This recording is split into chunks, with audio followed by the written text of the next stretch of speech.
Good evening, folks.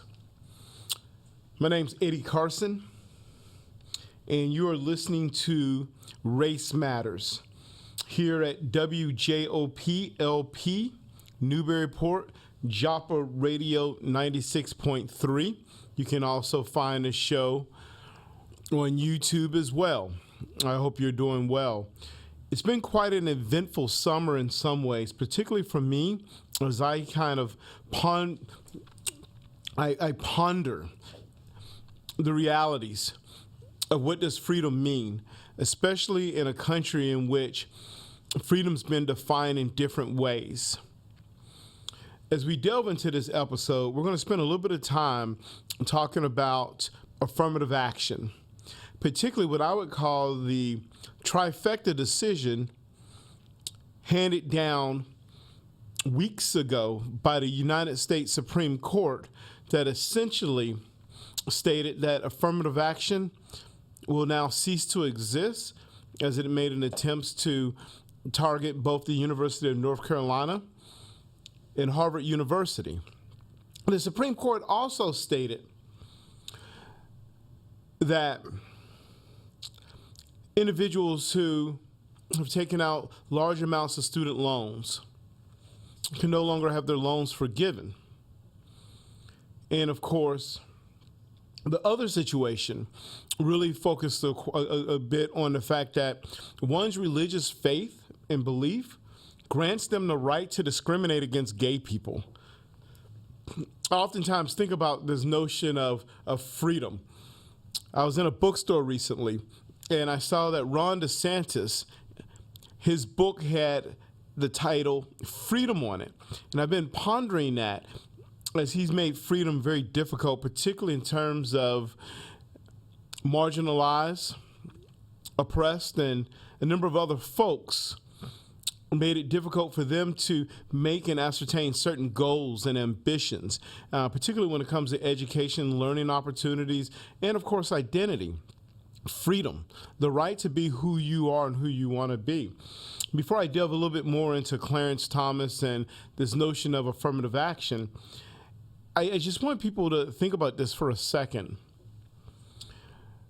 Over the years, the Supreme Court has essentially eroded a number of civil rights acts, many of those dating back to the great work of Brother Martin Luther King, all the way back to the Civil Rights Act of 1964, and particularly the Voting Rights Act of 1965.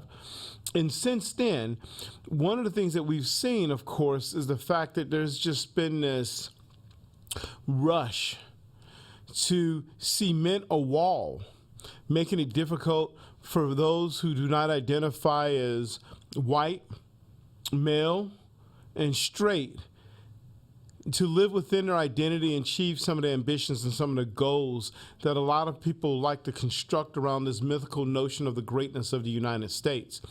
I mean, when we think about this greatness and what that means, especially as we look at some of the paradigms that are in place, it's ironic for the fact that much of American history has been constructed starting off with Columbus. And when we start off with that construction of Columbus, everything is linked to the idea of the greatness, the freedom, the spirit, all of those things that really define the United States. But yet, the United States, in actuality, sets on a history that has been defined by violence, oppression, slavery, and all the other elements that render liberty and freedom an actual reality. These are the things when we see people looking to burn books, or when we're really sitting there and we're trying to think about, what does it mean to live in one's identity, to grow and to expand? Those things are not exactly what the mythical American dream is all about. For a long time, for decades, I've told folks that this notion of an American dream is a falsity, all right? Yeah, it's true. I've achieved certain levels of status, and I've navigated my way up into middle class, but yet, in trying to do that, it hasn't been what I would call a smooth journey. And particularly when I look to my left, to my right, when I look forward and I look behind me, I see other folks who struggle really to achieve that mythical American dream. We think back to the Supreme Court, particularly this past year, they've robbed women of their rights to manage and to delve in and think about their own health care. Men making those decisions for women. And that seems all too familiar within annals of United States history. We think about the fact that in 2004, the Republican Party made it a part of their platform, and the thing that they ran on and they campaigned on was the fact that marriage should be between a man and a woman. Cementing that legacy a little longer, of course, until we get to the year 2015, when the United States Supreme Court, not, of course,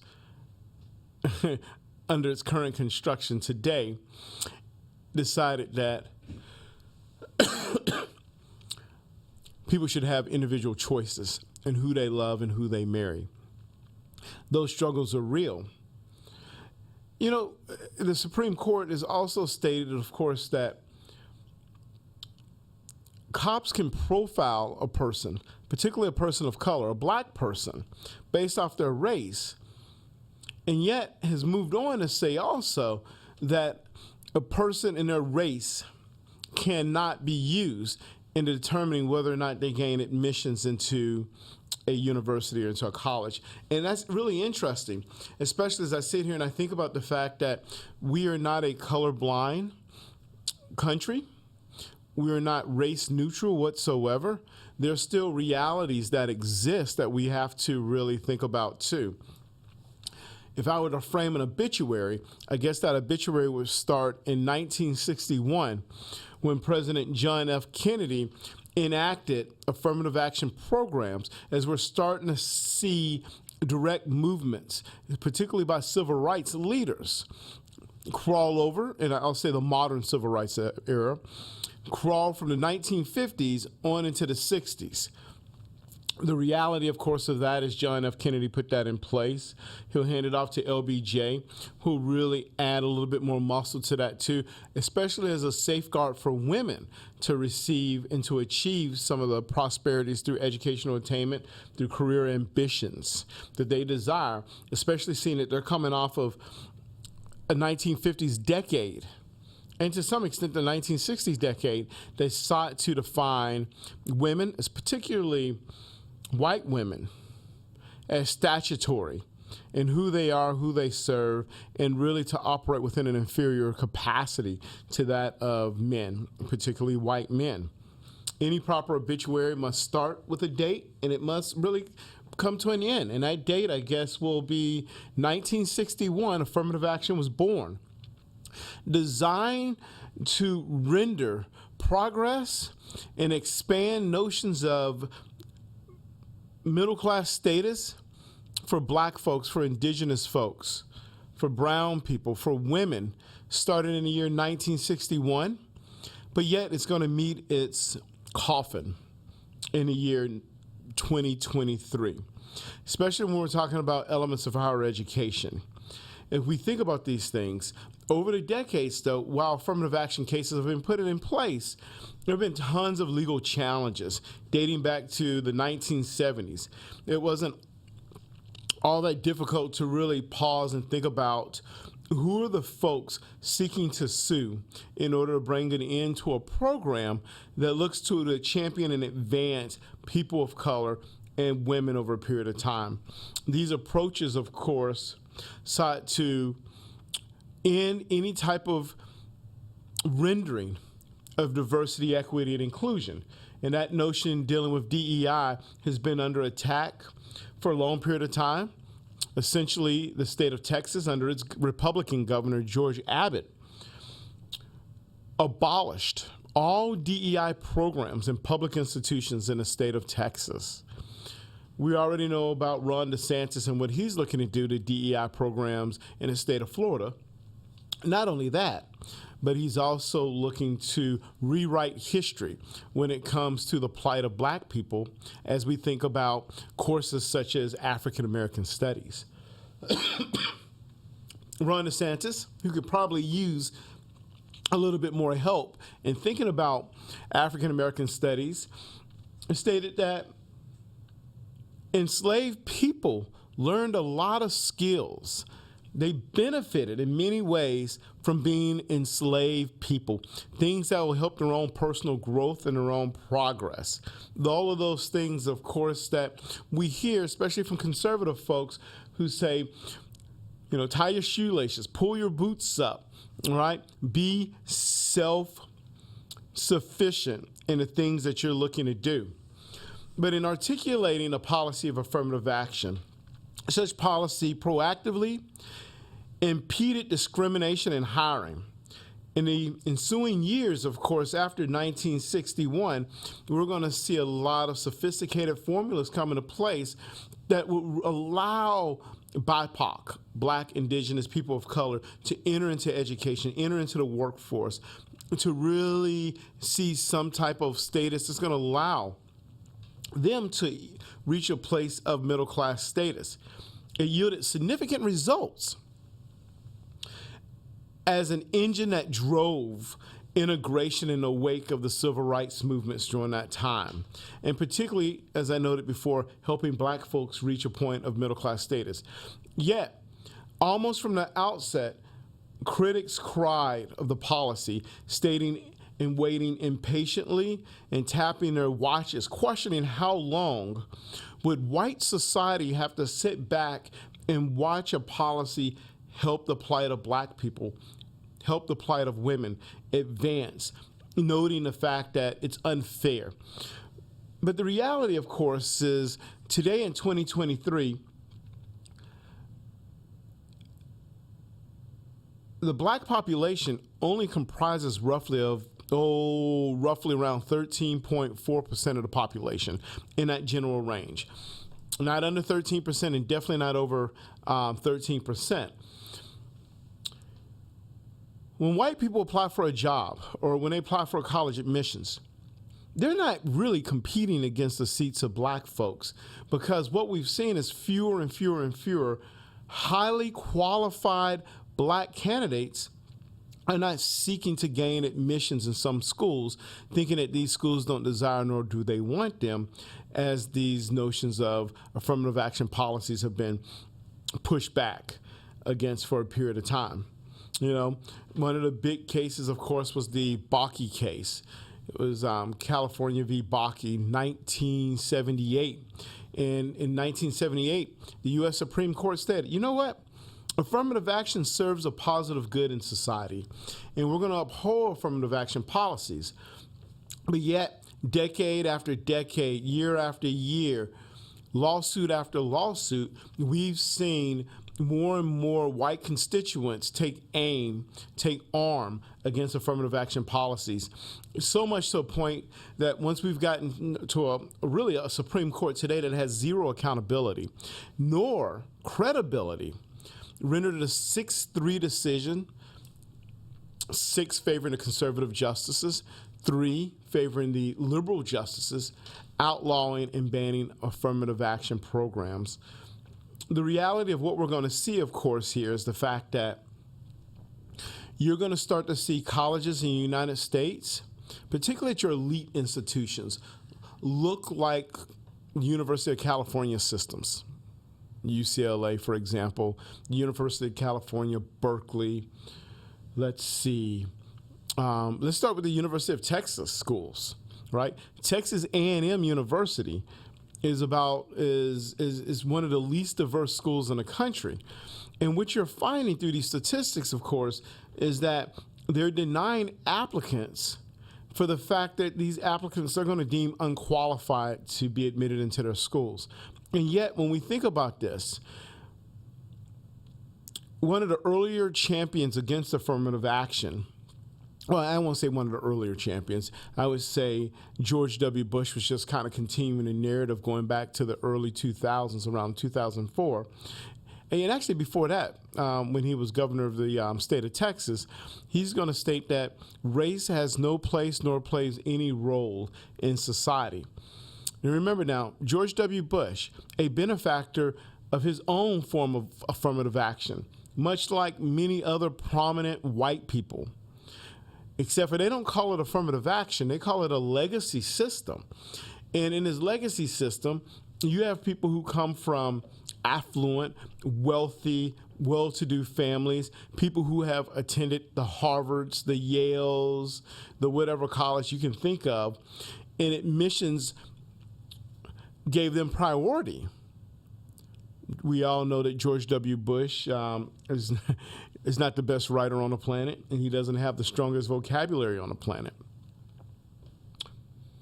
Trump's making that brother look really good these days. Let's just be honest. That's just a matter of fact if we're going to think about it that way.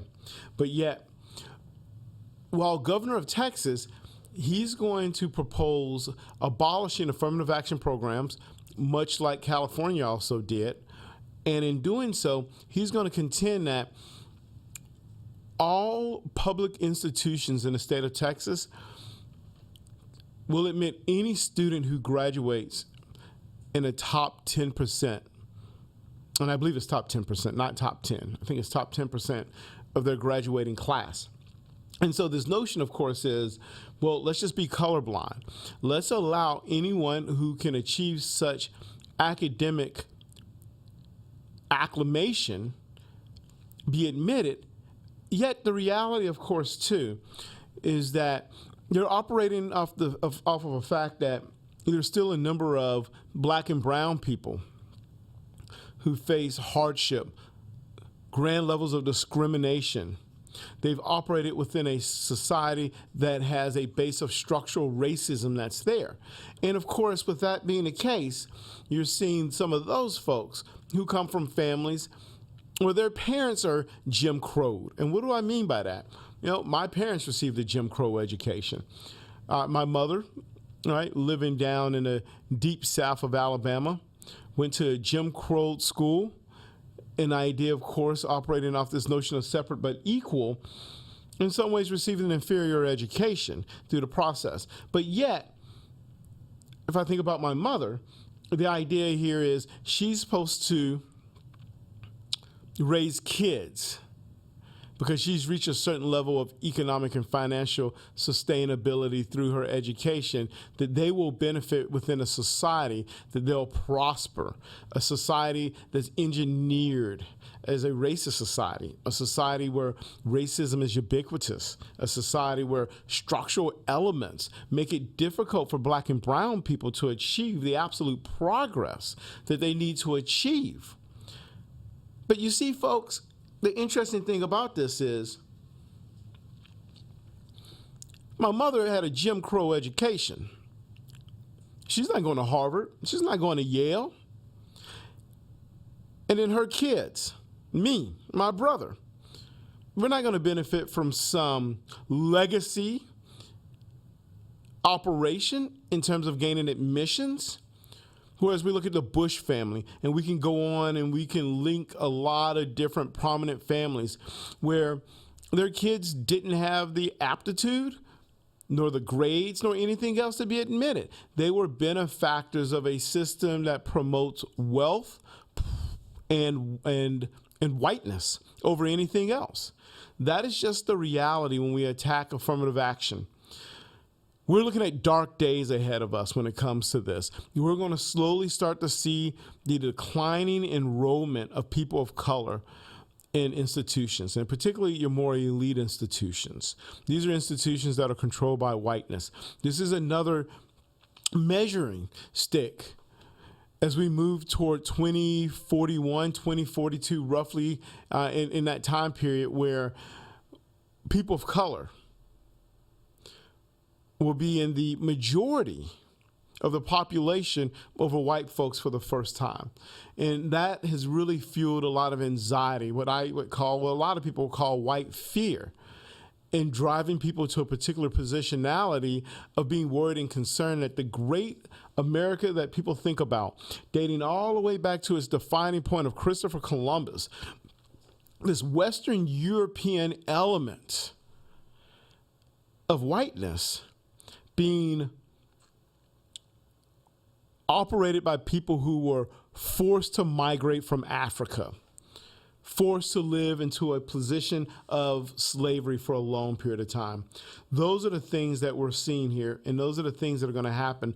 And I think really until we get to a particular position where we can talk about this stuff, we can educate folks about this stuff, we can make decisions about who should be represented, who should be sitting at the table.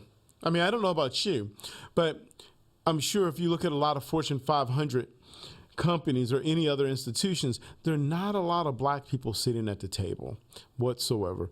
Not a lot of black teachers, not a lot of black folks who are engaged in really advancing what W.E.B. Du Bois once stated was the talented 10th, an elite vanguard of black people who would guide their race forward.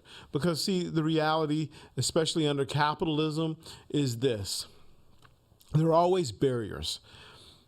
And as long as capitalism exists, racism will be a reality. Male supremacy will further that notion. Straight supremacy will be a problem too. And the thing that I'm always perplexed about, especially when I think about affirmative action, when I think about folks feeling insecure about the changing demographics of this country, is I think about Clarence Thomas. Clarence Thomas did his undergraduate work here in the state of Massachusetts.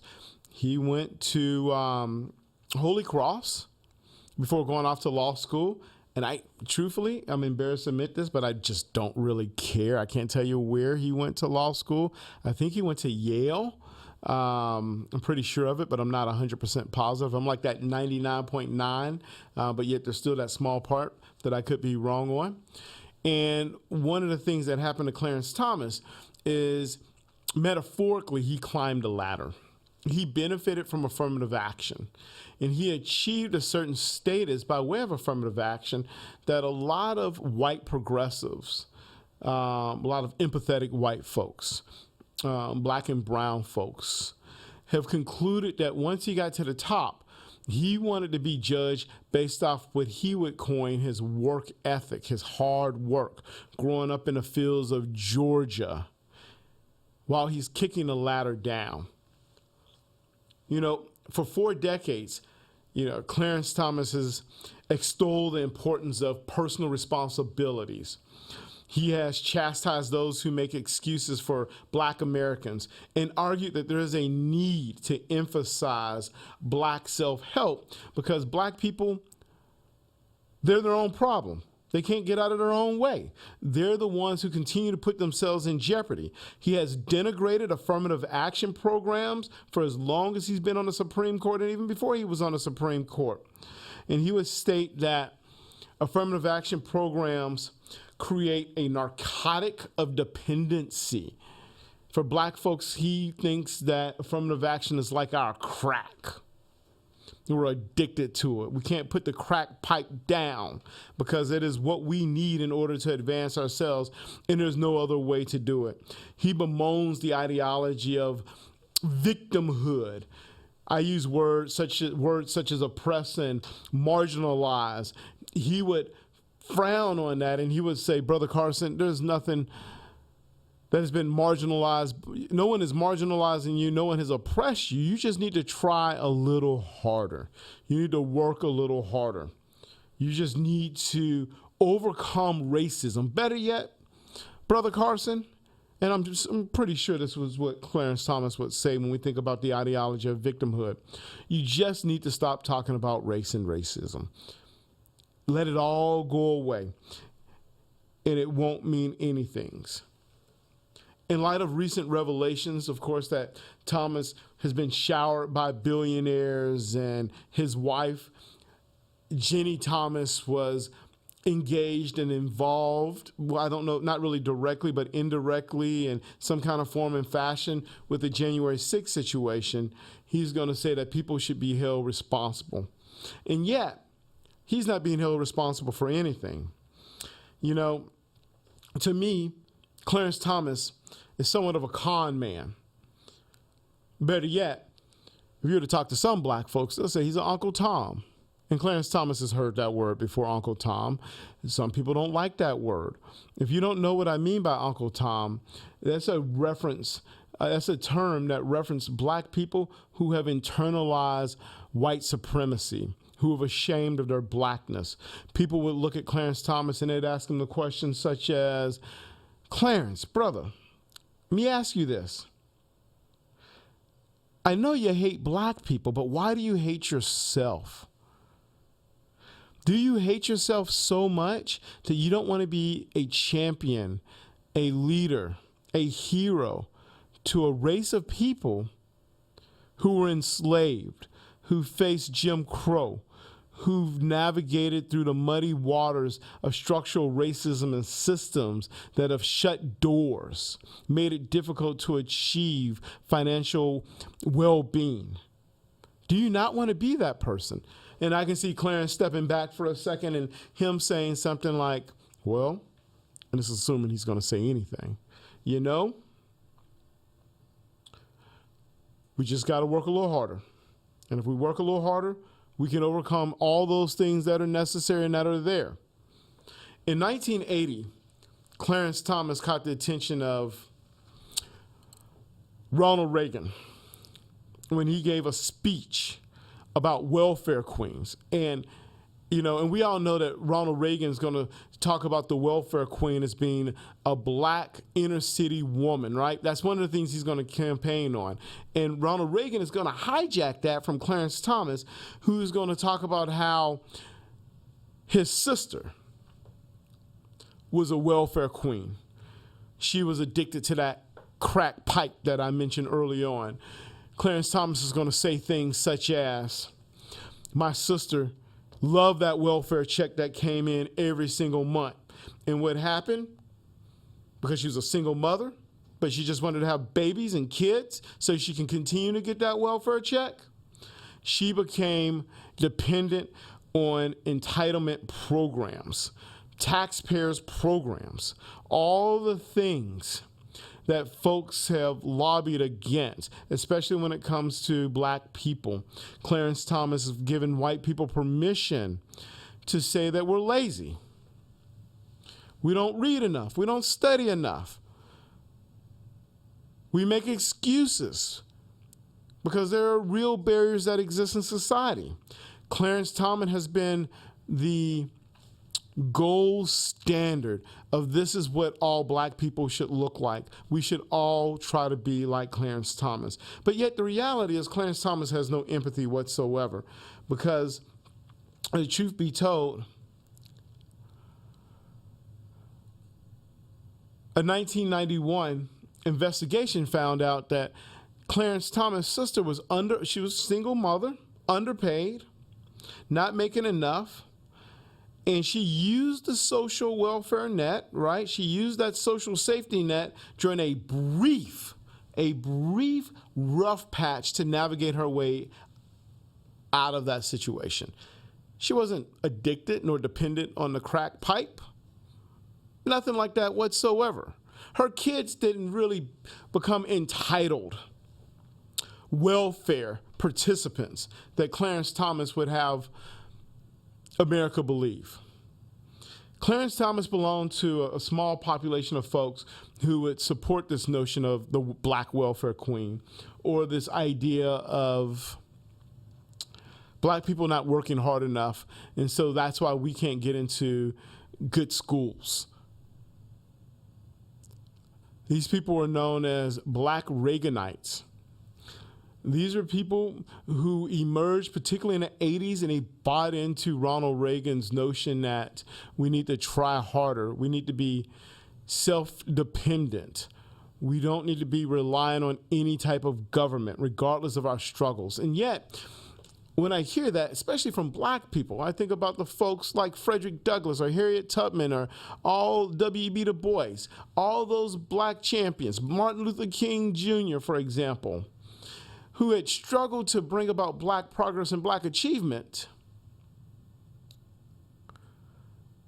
They're saying essentially that stuff doesn't matter because, see, in the history of this country, Columbus landed here. He created the golden standard for what a great nation should look like, and we should continue to operate off of this American ambition, this American dream. But yet, that is just not the reality whatsoever. It's almost like being on a track. And just kind of pause for a second and visualize this. And there's a great video on YouTube that'll help your visualization of this. Kimberly Crenshaw, a brilliant academic, she coined the term intersectionality. It's been adopted by critical race theory. I can hear people already pausing on that. And intersectionality is complex. I highly recommend you look up Kimberly Crenshaw. And she gives a great lecture as she defines what intersectionality is. Moreover, she has a video where it illustrates a track. And everyone is not starting at the same position. Because, see, if you go back to this legacy notion I mentioned early on dealing with affirmative action, the George W. Bushes already had a leg up. See, when George W. Bush went to Harvard, they didn't allow women to go to Harvard, as was a number of institutions at that particular time. If a black person went to Harvard, there are very, very few, highly selective in terms of who they admitted. Very few Jewish folks were allowed to enter into these institutions during that time period. And so Kimberly Crenshaw's racetrack shows the white males getting centuries and centuries of a head start that allowed them to benefit from a legacy system. And as black folks came into the fold and they entered the race, they kept meeting barrier after barrier after barrier. And yet now, black folks have reached another barrier. So we think about the topic of race matters. And that is a Supreme Court with a black man named Clarence Thomas has resurrected, making it very, very difficult. You know, when Reagan came into office, a few years later, while serving as the second highest ranking black official, and this is Clarence Thomas, in the Reagan administration, Thomas observed that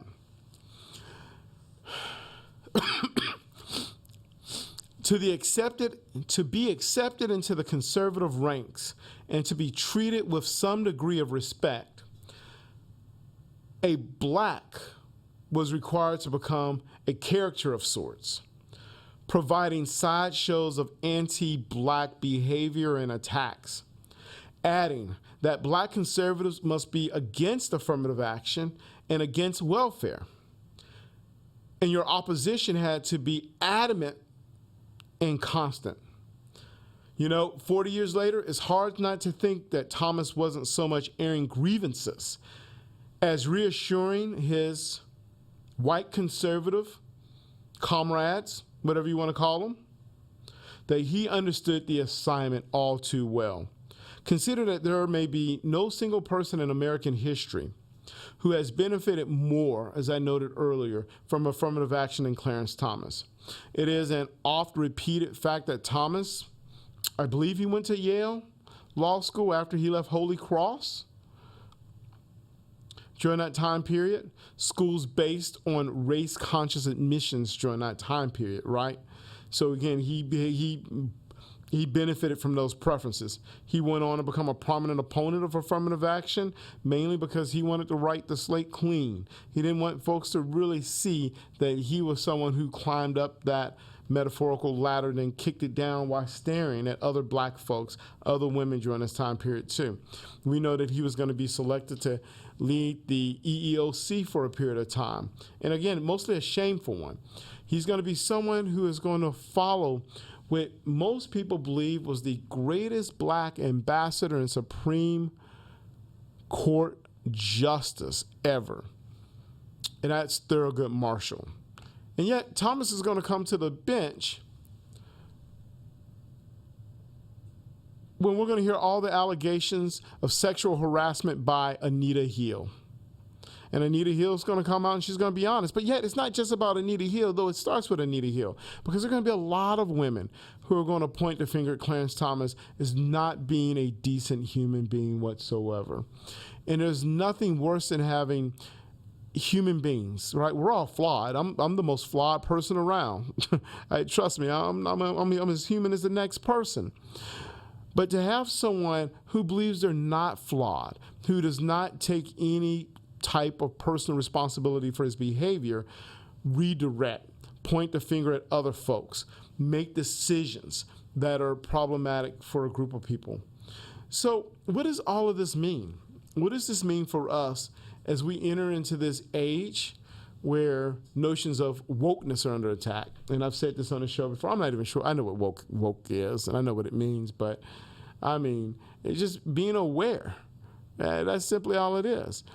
But when I not only woke, but identity, about this notion of really trying to carve out a niche within white America, white society that defines who people are, especially people of color. That ambition becomes more difficult when black people are fractured, divided against each other. And the reality is, I'm not all that convinced that black people are. I think there are some folks who have benefited. I think there are black people who don't like being black. I'm just going to say it. And I actually know some black folks who don't like being black. I don't know Clarence Thomas, and I don't really care to know him. But I suspect he struggles with that part of his identity too.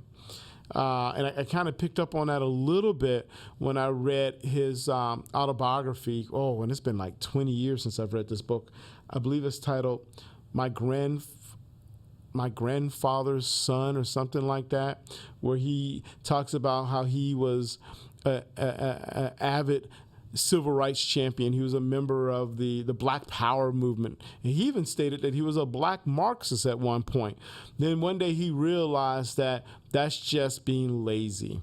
There is no struggle in black people, even at a time of struggle. They just need to forget that there's struggle, and they need to work a little harder as they navigate through this. I made a note of this, and I thought this was interesting.